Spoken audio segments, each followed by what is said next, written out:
Eli viime ratareissulla niin tää alkoi nostaa painetta tuonne jäähdytysjärjestelmään. Eli tuolla pyörä oli käynnissä, niin se sylki täältä paineen pois, tai nesteen. Ja siinä on se idea, eli täällä syylerissä on tämä korkki. Niin se idea on tässä, että kun paine nousee niin liian kovaksi, niin tämä jousi painuu alas ja se vesi pääsee tuolta virtaamaan pois sitten, että se rikoo muuten järjestelmää. Eli nyt oli ongelmana se, että se nosti paineen tonne järjestelmään, vesi tuli tuolta pois. Ja se, että miksi se nostaa paineen, niin todennäköisesti se vika on tässä kannen tiivisteessä. Eli tässä on tämä puualue, minkä tarkoitus on pitää se paine oikealla puolella. Tuosta jos katsotaan, siellä on jo uusi tiiviste valmistumassa, mutta mäntä nousee tuolta ylös. Ja se tekee sen puristuspaineen ja tässä on kansi. Kansi on tässä näin, niin tavallaan tuo kuppiosa, mikä tuossa on sitä palotilaa. Tiivisteen tarkoitus on tiivistää sitä, että se palotila tai se paine pysyy sillä palotilassa.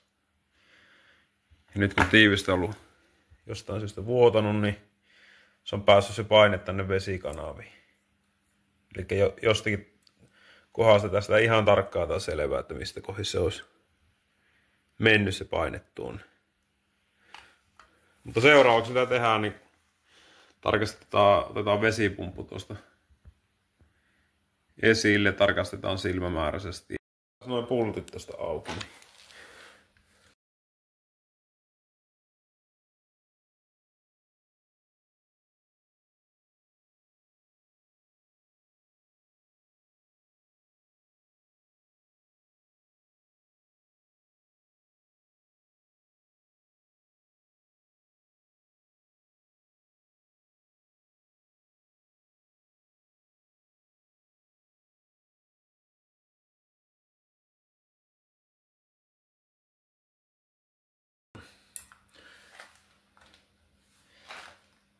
Katsotaan.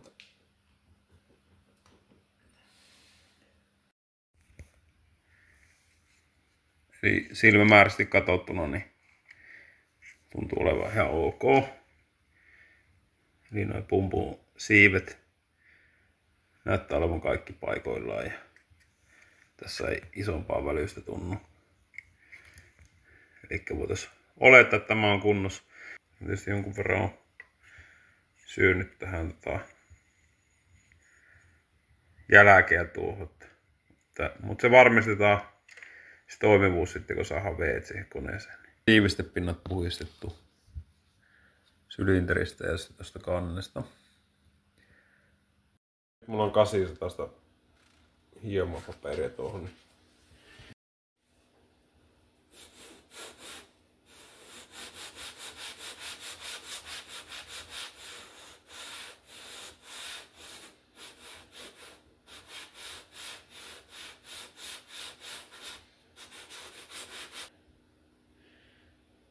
Ainakin näyttää sitä tasaisesti ottaa joka kohdasta tuo hionta, niin kansi ei ole todennäköisesti vääntänyt. Tuntuu tässä tasoon päällä, että se on tasaan.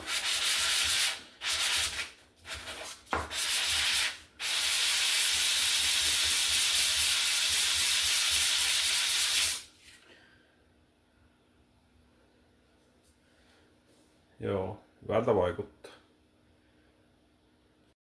Pulttien kiristys. Että vähän tuolla ristiin tuolta ne menee tasaisesti.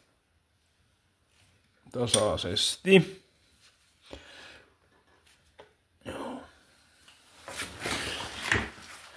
Takimaan nyt tuolla.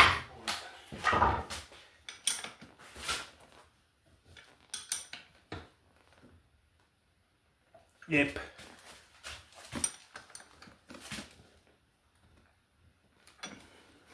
Jep. Ja jep. Tästä kiristää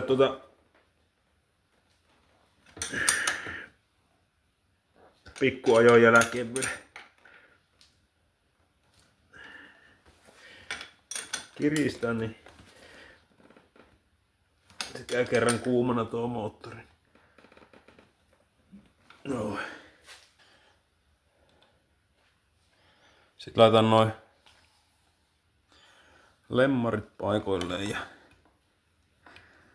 kiristetään ne vielä. Ja se on vähän aikaa kuivua se moottorisilikoni siellä. Laittaa sitten veteet sinne.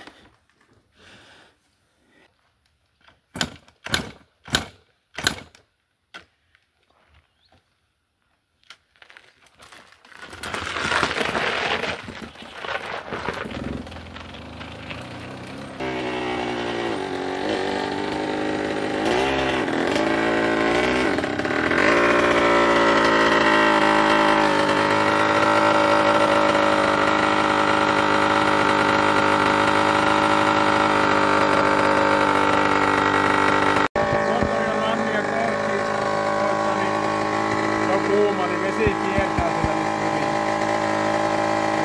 Pitäis olla ihan ok. Ai, se onnistuu.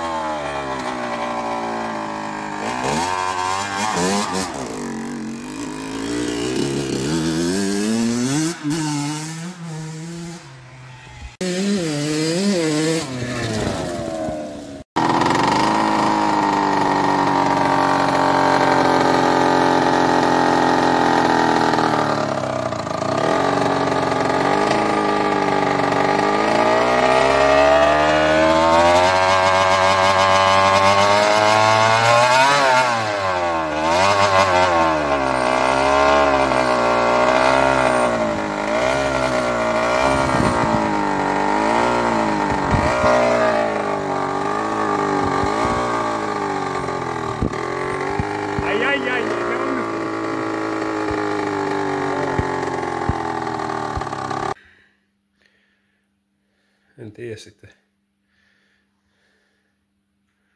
Se oli 0,8, onko se liian paksua ja pitäisikö laittaa se semmonen, mitä ne virittäjät käyttää, semmoista kupaarispreitä sinne. Kun se niinkö paras versio sitten kuitenkin oli toi kuumennettu ja sitten sitä moottorisilikoni.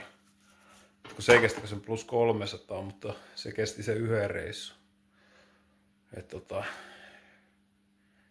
Jos olisi uusi pelti ja sitten siihen se kuparispray siihen, mikä on ihan siihen tarkoitukseen, niin voisiko toimia sillä?